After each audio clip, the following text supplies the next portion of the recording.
Hi there, it's Tamsen Granger. Dan Abuhoff. With Tamsen and Dan Read the Paper on Sunday, December 16th, 2018. Mm-hmm. Christmas is closing in on us. Yes. So it's time for me to panic. You got plenty of time. You got plenty of time. You got 9 days. Not really. Amazon Prime only takes you so far. Yeah. And this is actually episode 99.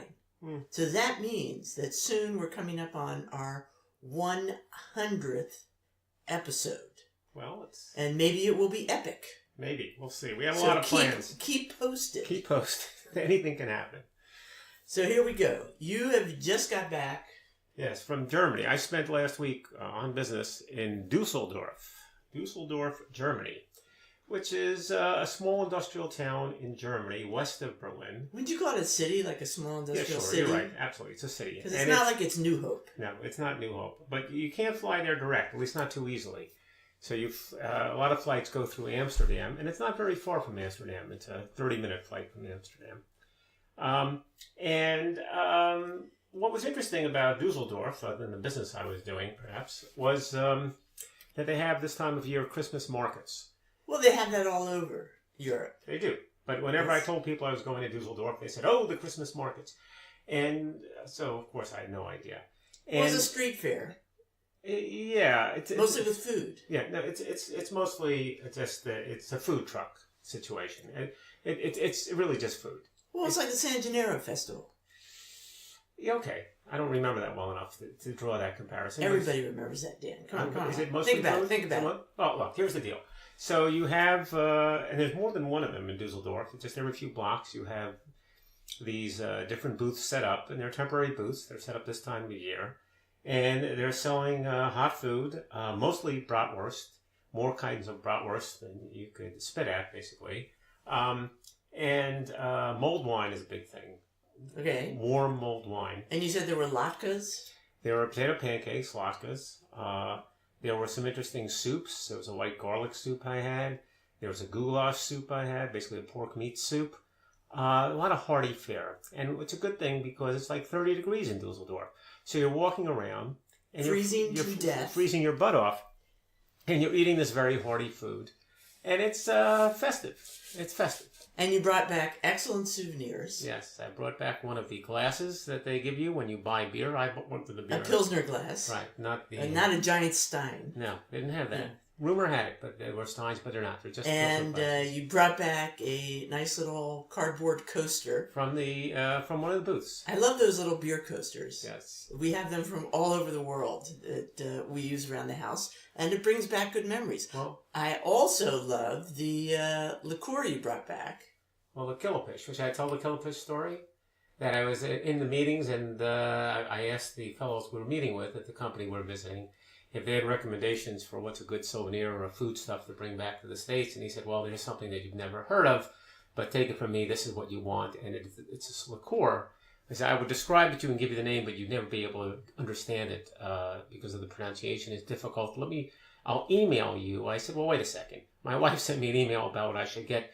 Take a look at this. And I showed it to him, and of course, that's what it was. She says, Killepitsch, how did she know? I said, well, I don't know. She knows. Well, I think that's a great souvenir because it warms you on a cold winter night. Yes, I could have used it. And, it's not something you have to keep on display the rest of your life. Yeah. So it's...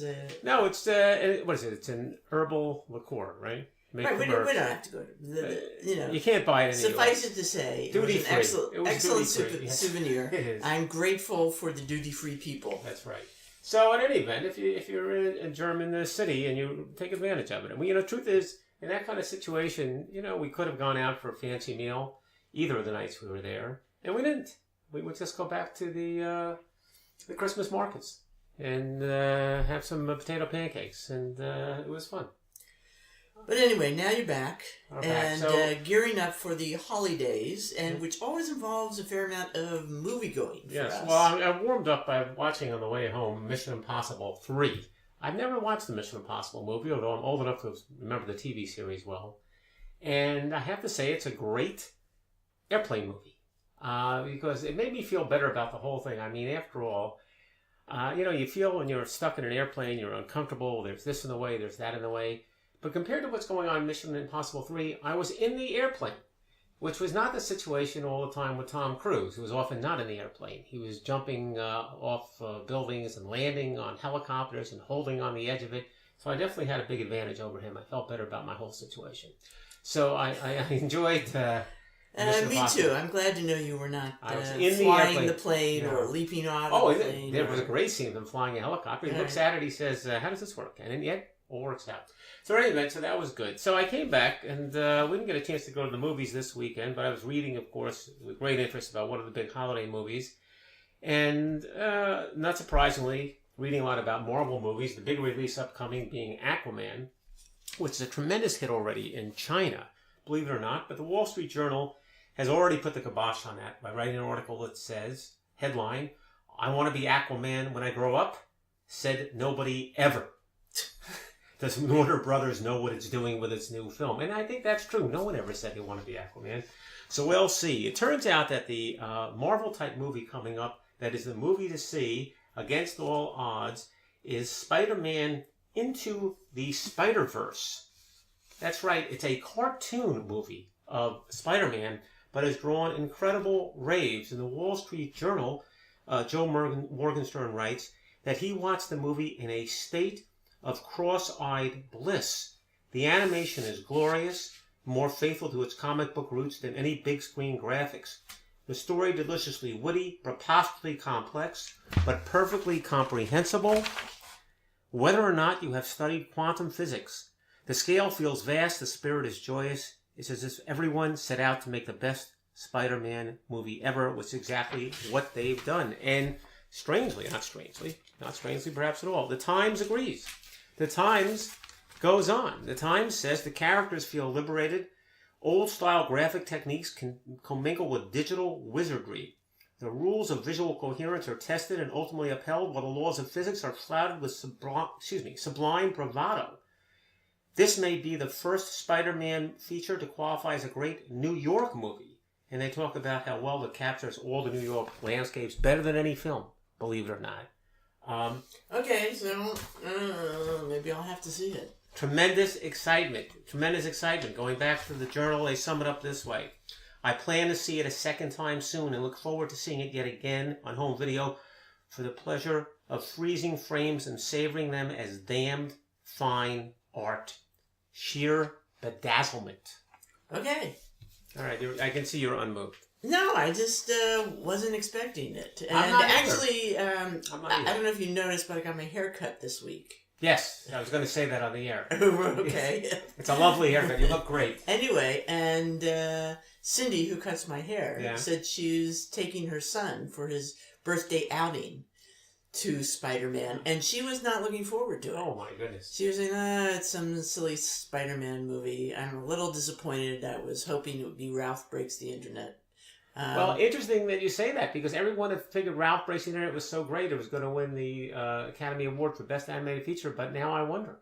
So now we'll have to see, and she may be in for something really fun. Well, you're not getting your haircut again for a little while, but you'll have to remember to ask about it. We'll have seen it by then. Okay, so here's what I read about this week that was interesting, is a new podcast. Yeah. Now, there are a gazillion podcasts out there. Right. Just a gazillion. But here's an interesting one. We try to listen to podcasts sometimes, and it's been difficult to find something that's interesting and well done. Right. Okay? It really, podcasts really have to do with your demographic, right? And if you relate to how people are talking and what they're talking about, it works. Not that many elderly people are apparently talking in ways that we find fascinating. And this person's not elderly, but this is a new podcast called Aria Code, as in area code, but arias. Like an operatic and aria. It's a joint venture between WQXR and the Metropolitan Opera Company. Mm-hmm. Okay? And it's hosted by Rhiannon Giddens. Okay. Who turns out to be kind of amazing. Okay? First of all, it's a great podcast. it's about arias. Mm-hmm. And she breaks down an aria, a famous aria. One of the first ones was from Verdi's La Traviata, and it's subtitled Opera's Original Pretty Woman. All right, a little bit of a goofy title, but she has with her sort of interviews with, discussions with a soprano, an operatic soprano, a dramaturge, and a, random expert, in this case, from the world of call girls. Oh, God, really? Because that's what the opera is about, courtesans. So anyway, it's quite interesting. It's very well done. It's very well edited. This one that I listened to was 33 minutes. Yeah. And they have the aria that they're going to discuss kind of playing in the background, and the three experts kind of walk you through it and explain it to you. Really? And then at the end, she plays it in its entirety, so you get a chance to understand it, listen to it with your newfound understanding. But it's in Italian or something like that, isn't it? Yes, but they explain it. Okay. And first of all, Giddens is quite interesting. Yeah. First of all, she's black, okay? And she studied opera at Oberlin, okay? But she becomes a sort of country/folk singer. And she's performed in, like, the Monterey Jazz Festival as well, okay? So she has an interesting career. Plus, she's also been awarded a MacArthur Genius Fellowship. All right. And she's recently been commissioned by the Nashville Ballet to write ballet music. So she's multi-talented. She's quite interesting. And it's not a goofy talk about opera. It's not dumbing it down. It's breaking it down, making it understandable. I don't know much about opera, to be honest. We've mentioned this before. But I suspect this is interesting to opera aficionados as well as the uninitiated like me. So I recommend it. I actually listened to it by going on WYNC. But it's available... WNYC. WNYC. And it's available in all the usual sources. iTunes, etc. So It's Aria Code. A competitor. It's not a competitor at all. It's not. It's an entirely different thing. No, and worthy of a listen. It sounds good. All right.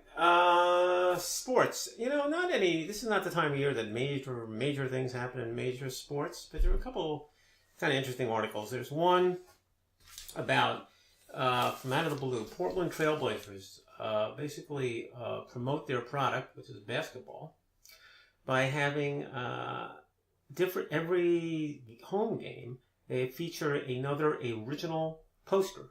They hire an artist, usually a fairly local artist, a graphic designer, generally speaking, to create a poster, and they show some of these posters. They're fantastic looking, and if you've ever been to one of these antique stores with old-time posters and graphic design, it can be quite amazing, quite spectacular. And they pay him a few $100s. They pay this designer a few $100s because the designer's looking for the exposure. They do the poster. They just print a limited amount, 110 posters, and people collect them. And it's become a thing.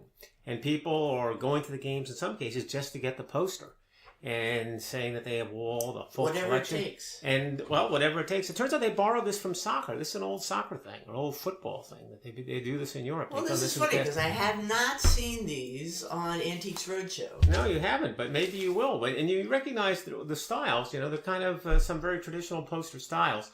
In any event, it's created some excitement, and the artists love it. They love the exposure. They love the opportunity to make a few $100s and to sell their posters. So I would suspect you of trying to encourage me to go to basketball games. To get the poster. Yes, except I know that you don't really go to basketball games, so... Yeah, well, I don't know the Knicks are going to be doing that kind of thing, or the Nets, but we'll see. But in any event, it's a different take. It's a more open-minded approach than you normally associate with the NBA. Number one. Number two is there was a Hall of Fame development, the Baseball Hall of Fame. Now, let me say, first of all, that there are people who take a Hall of Fame extremely seriously. Not me, of course. I'm very open-minded about that, too. But they worry about who's in the Hall of Fame and who's not in the Hall of Fame. And there are big arguments, mostly in bars, about who belongs in the Hall of Fame. And does Pete Rose belong in the Hall of Fame? This is all theoretical. Does anyone go to the Hall of Fame anymore? They don't, but they argue about it. Okay. I think people go, but that's not... These kind of arguments, these are barroom arguments. They exist far beyond the people who go to Cooperstown. People care who's going to be immortalized in the Hall of Fame. They argue about Football Hall of Fame, too. It's something to talk about. So it's kind of held dear by a lot of baseball fans. I'm not kidding you. It's a serious thing. Is this a hot stove topic? Exactly. Very good. Hot stove is off season for those of you who are not clued in like you are, Tamsen. But the point is that there's a general election process. You have to get 75% of the vote. The sports writers vote. Very hard to get in. Except there's an exception. Except there's an exception. There's a phrase. The exception is that there's a veterans committee. And they play around with the rules on that. It changes occasionally. And now every few years the Veterans Committee gets to vote people in whatever the heck they feel like. And they voted in a fellow named Harold Baines 2 days ago, about maybe 3 days ago. And Harold Baines was a very good baseball player, but he was not a Hall of Famer. I mean, there's no way. Harold Baines started his career in 1977, played 22 seasons. So that's an awfully long time. They don't get in the Hall of Fame for playing a long time. He collected 2,800 hits. That's a lot, but it doesn't hit the magical 3,000 hit threshold. He was a valuable player, but not a huge home run hitter. Didn't hit 400 home runs. That's another big mark there. He was a good guy. He was a good guy to have on the team. But he was never, ever one of the top 10 players in baseball in any year. So why? He's friends with the guys who voted him in. Tony La Russa, who's very influential, the ex-manager of the Cardinals and the Oakland Athletics, made a big speech on his behalf. They're all older gentlemen, get along quite well. Let's get Harold in. He never sought the publicity. He's very deserving. He's a good, representative of the game, et cetera, et cetera, et cetera. And there you go. Veterans Committee's putting Harold Baines. And what this has done is it has now reignited all these debates about everyone else who might get in who hasn't gotten in, because they're better than Harold Baines. So you're going to hear a lot about Don Mattingly. You're going to hear a lot about Keith Hernandez. These players were better than Harold Baines. And now they're going to be back on there as candidates for the Hall of Fame. Well, I think this is probably sly of them to create a sense of controversy. Get people talking about all this. And okay? as we are. You know? And the final thing was that there was an article in both the Times and the Journal, by coincidence, about how it is that there's a team in the NFL who's now succeeding as being the only team in the league that runs the football as opposed to passing it. So is that true? Because, when I look at football games... Hold on. I have to say, first of all, that the Times and Journal both wrote this, but they both had a different team. So they're a little off. It can't be one... Okay, so let me say the teams. The Journal talked about the Seahawks and the Times talked about the Baltimore Ravens. But go ahead, your point. When I watch the games, people seem to run, people seem to throw. Yeah, okay. Is that really true? Let me make point 3. Yeah. You are right. The Times and the Journal are wrong. Oh, okay. I can name 3 other teams who run the football besides those 2. But the general point, the Tennessee Titans, they just saw run the football rather than throwing it. And the general point, there's something to it though, because there are 30 football teams, and the vast majority concentrate on passing. Yeah. And it is a point that goes beyond football and frankly goes beyond sports. And that is, you are always rewarded by going against the grain. Always.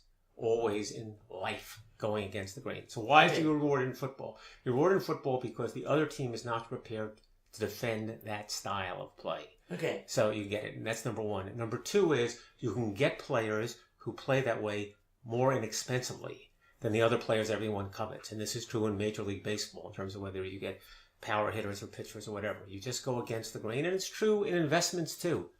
You don't follow the herd. You go against the grain. It's a little investment advice for our listeners out there. But it's an illustration here about, once again, running the football, doing something different. Okay. All right. So there were a couple of obituaries we were looking at today. It was kind of interesting. You had this woman. Well, one caught both of us Yes. as interesting, and that was the obituary of Evelyn Berezin, computer pioneer who built the first word processor. Okay, and so again, I mean, this is this is a terrific story. She was born in 1925 in the Bronx. Her parents were Jewish immigrants from Russia, which resonates. Yeah, it sounds familiar. Her dad was a furrier, her mother a seamstress. She just catches on to science and science fiction, and she actually studies at Hunter, which was all women at the time. Is that right? Yeah. I didn't know that. And she manages to transfer to Brooklyn Polytech because they don't have things like calculus and advanced science and math that she wanted to study. And then she eventually ends up at NYU doing grad work. But she actually ends up helping to, or designing, the word processor. So, with the idea that it's freeing secretaries from the drudgery of typing. And of course, what it eventually does is put secretaries out of a job. Well, sort of. But she makes a point at the end of the article that it doesn't put them out of a job as much as you might expect. Where you see that observation there at the end? She says that she understands that, it took away a lot of what secretaries did, but you couldn't really convince men to give up their secretaries. Well, that's the thing. It became obvious to the men that they didn't need their secretaries anymore. They could do most of it themselves. But we also learned that if there's anything a man hates, it's to give up his secretary. So there you go. So Okay. she didn't put everybody out of the job. But perhaps some. I have to disagree. Really? I mean, how many secretaries do you have in your law firm? All right, I don't have secretaries. Well, you're right. Over time, I think that's clearly the case. There are much fewer jobs for secretaries than there used to be. And word processing is a big thing about it. And it used to be, consistent with what you're saying, you needed one secretary per, I'm a law firm, per lawyer or per every two lawyers, because it was the only way to get things done. And now you don't. You need one per five. So when she's starting out, I remember when, we were in school, the IBM Selectric was just an amazing machine and so exciting. Yeah. So the early word processors are really computers, kind of screens attached to a Selectric. That's right. Then later, by being able to use semiconductors, tiny chips, she's able to actually put together a kind of freestanding word processor. And then, she has ups and downs in the business because it's still, even though she is a terrific designer, being a woman in the business is still complicated. More so when she's dealing with people from the Midwest than in New York. Because apparently from other parts of the country, they found her loud and abrasive.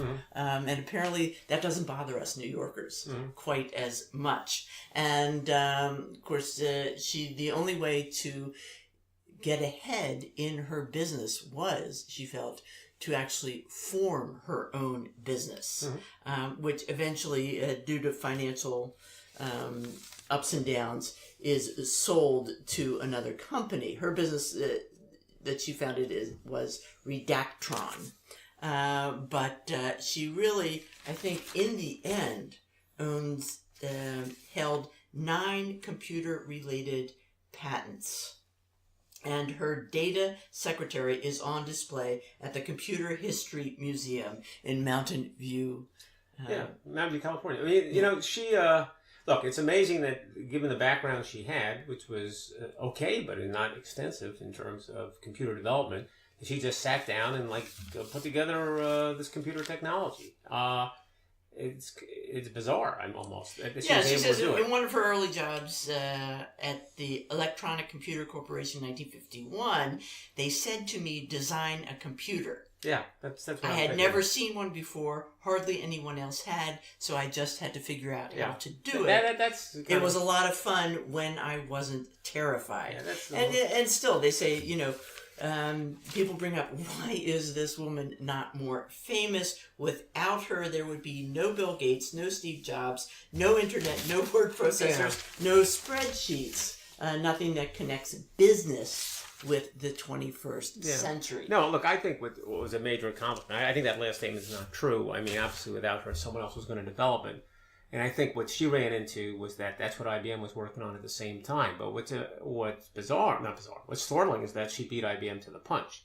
Yeah. IBM's sitting down trying to do it, and she does it before they do. She doesn't have their financial wherewithal, so she's not going to stay with them.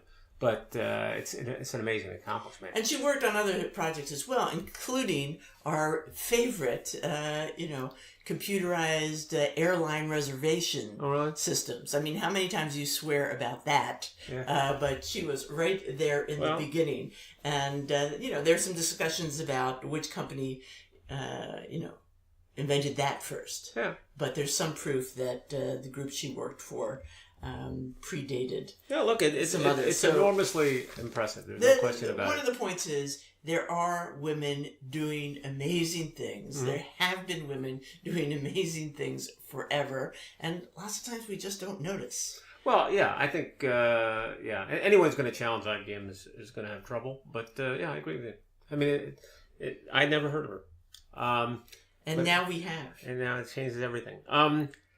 But I have to say that whole word processor thing was a switch. Oh, yeah. Actually, because when I was going to high school, and we all took typing, and I know you took typing in high school as well. Yeah. I mean, if you're going to go to college, I'm glad I did. You had to be able to type your papers. Right. Okay. But on the other hand, when I was graduating from business school, they said, don't let people know you can type.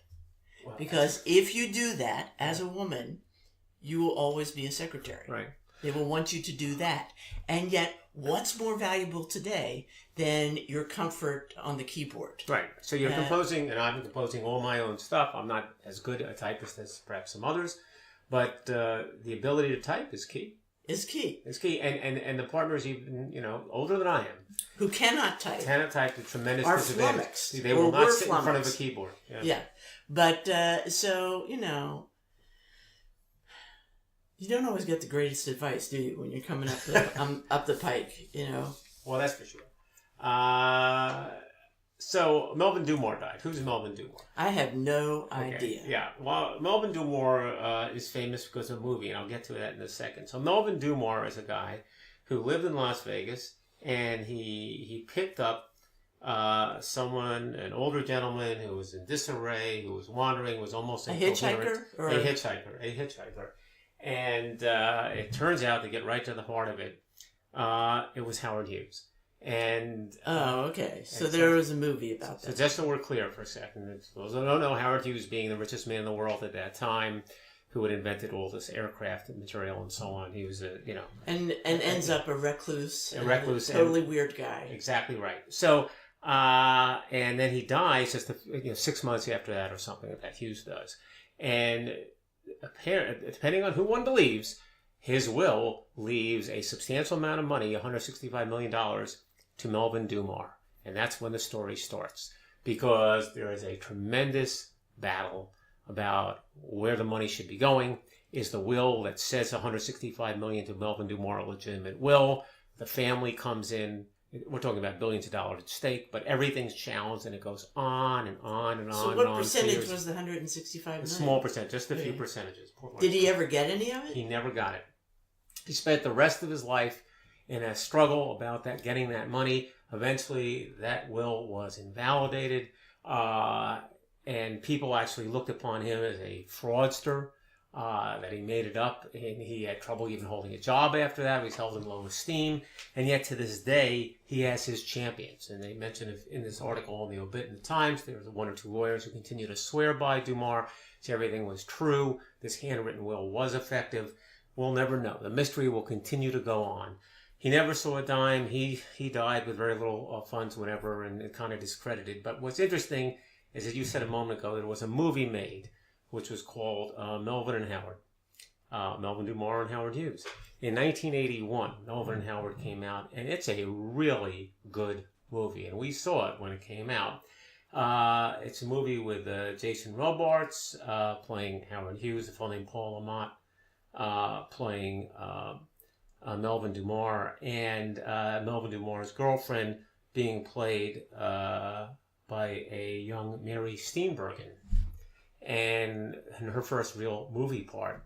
And that movie, I thought it was a great movie. What I remember well about it was Jason Robards, when he's playing Howard Hughes, sings Bye Bye Blackbird. That's the first 5 minutes of the movie, and you see this destitute, lonely, deranged guy in the darkness, beautifully shot, singing Bye Bye Blackbird without any music, and it's tremendously affecting. But I was going to say, won 2 Academy Awards. One, Bull Goldman is the name of the guy who wrote it, Best Original Screenplay, and Mary Steenburgen, Best Supporting Actress. Really? The first part. So if you get a chance to see Melvin and Howard, the story of Melvin Dummar. It's worth a watch? Oh, it's funny. But it's more than funny. It was an excellent movie, 1981. 1981. That was a long time ago. Yeah. Yeah. I remember that movie well, though, so that says something for it. So the other thing we were going to talk about, which has surfaced in the Times and has been floating around, and now that it's in the Times, I guess it's officially a subject, is the controversy over the song Baby It's Cold Outside. I know, and usually we avoid controversy. We do that. But this was on the front page of the New York Times. Which is mind-boggling. And it actually is one of my favorite songs. Well, maybe you should explain what the song is. The song, and we're going to play it for you at the end. Baby It's Cold Outside, right, by Frank Lesser. Mm-hmm. And maybe you can explain... We'll talk about the song first, then I'll talk about Frank. Well, the song is a little back and forth between a man and a woman. And basically, baby, it's cold outside. She's kind of trying to leave. He's trying to talk her into staying a little bit longer. Right. And it's this back and forth. I would call it a flirtation. Yeah. But lately, it's been called worse.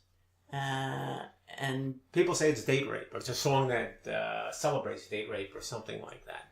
I mean, that's the criticism, and so much so that some radio stations have made an announcement they're not going to play it any longer. Some advocacy organizations have been saying that it shouldn't be played any longer. It should be ignored. It's anachronistic. It's awful, and then there's the backlash. And so I saw something on television where Whoopi Goldberg and whatever her group is called.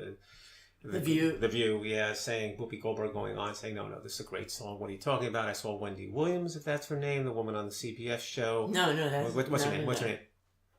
Gayle King. Gayle King, there you go. I'm sorry. Wow, that's a big miss. I don't know any of these people's names. I don't watch that show. But in any event, Gayle King saying same thing that Whoopi Goldberg said. This is a great song. I don't. Well, the song is 74 years old. Yeah. It was originally written by Frank Lesser for him and his wife to sing at parties. Okay, apparently, when you were a professional writer or etc., you would be invited to miscellaneous parties. People will expect you to sit down and perform something. Mm-hmm.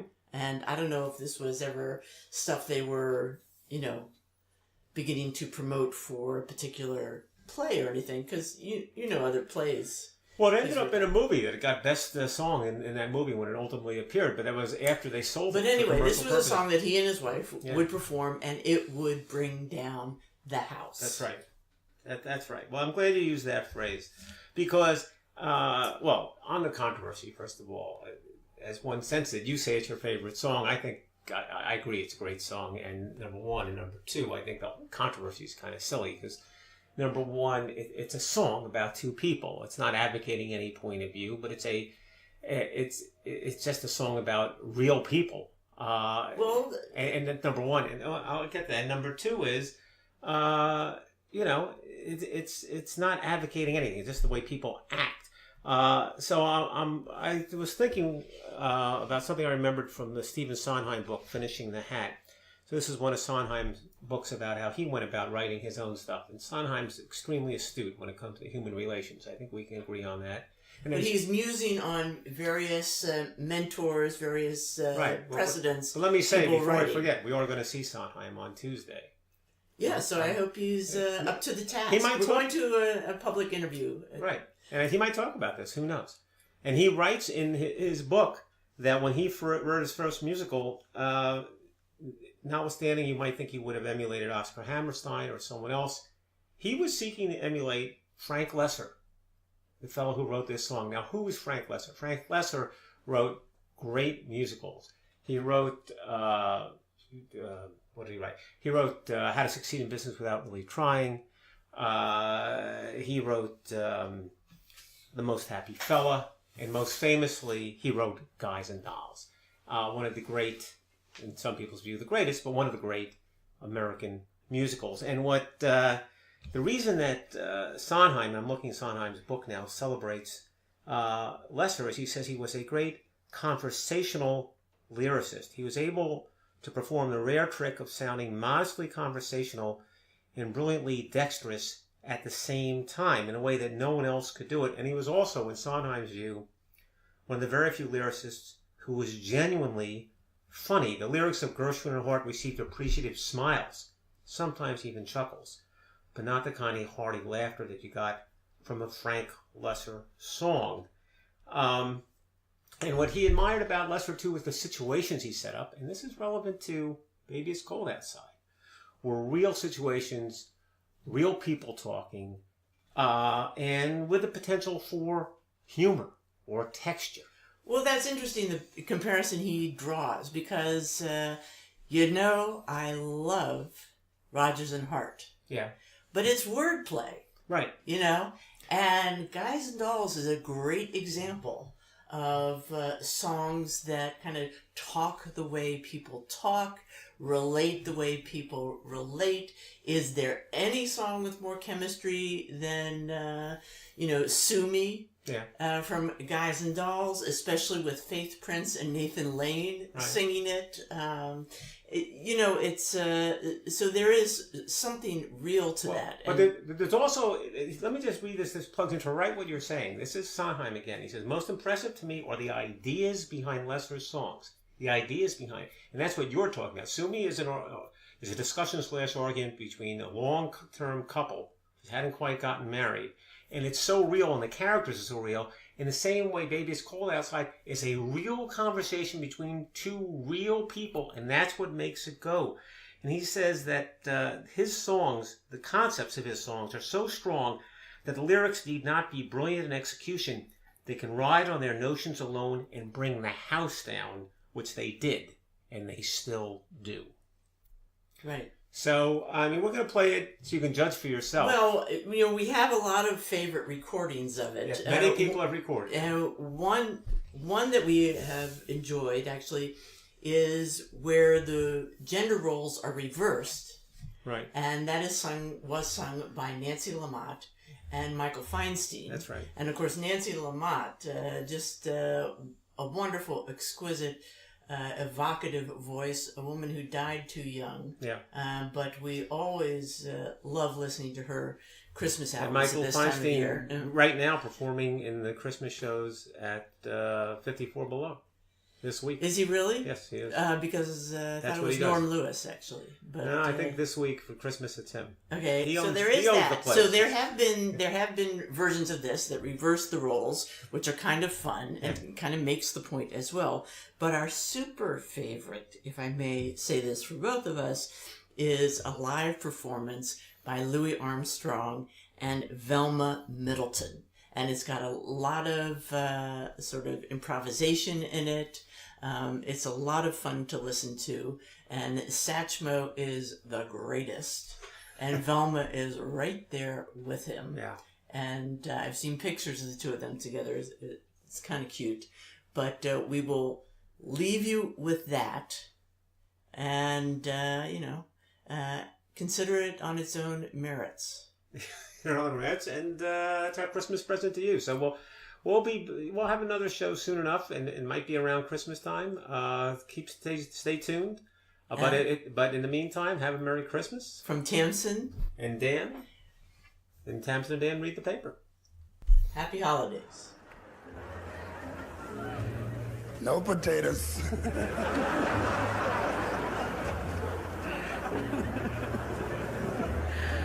I really can't stay. Mama, it's cold outside. I've got to go away. I said it's cold outside. I wish I knew how Tickled to death that you dropped in. to break this spell. You better break that spell or go to... My mother will start to worry. Mama, what's your hurry? Father will be pacing the floor. And he's gotta go, he's gotta go. Really, I better hurry. Please don't hurry. Well, maybe just a half a drink more. Take some Swiss Chris while I pour. Might think, Mama, it's bad out there. hey, Pops, What's that? what's in this drink? Ain't no fun to be had out there, you know.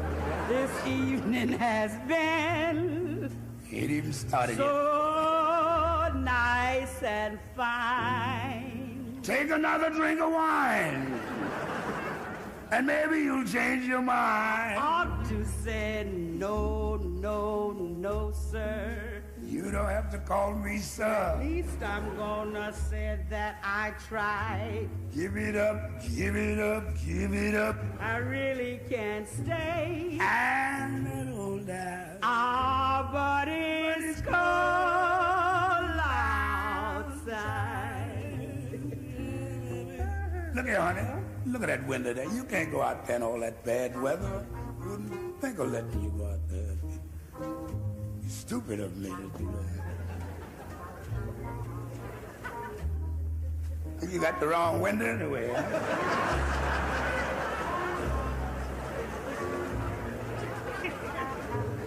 That a bay window there. See the one that's in the middle there?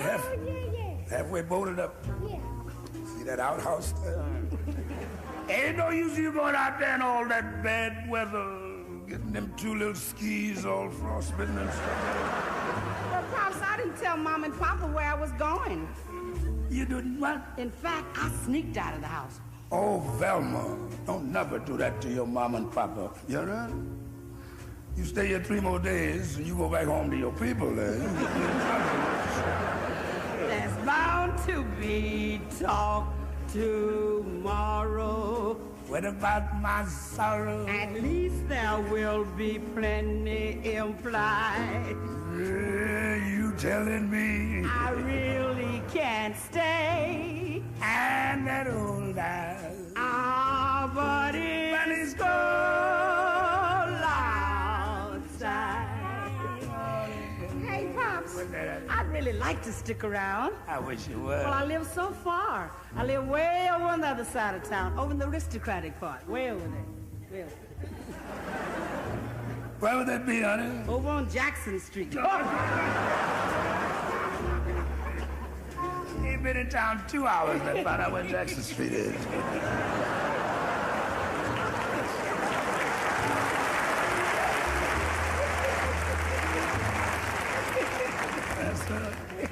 She left on the early plane owing me $2 too. Yes, indeed, folks. It's a place, you know, down there where you can get 2 drinks for 40 cents and come out of the gate and fall flat on your face after that. Take your shoes off, Lucy. Oh, wait a minute now, wait. And let's get juicy. Oh, that's Yeah.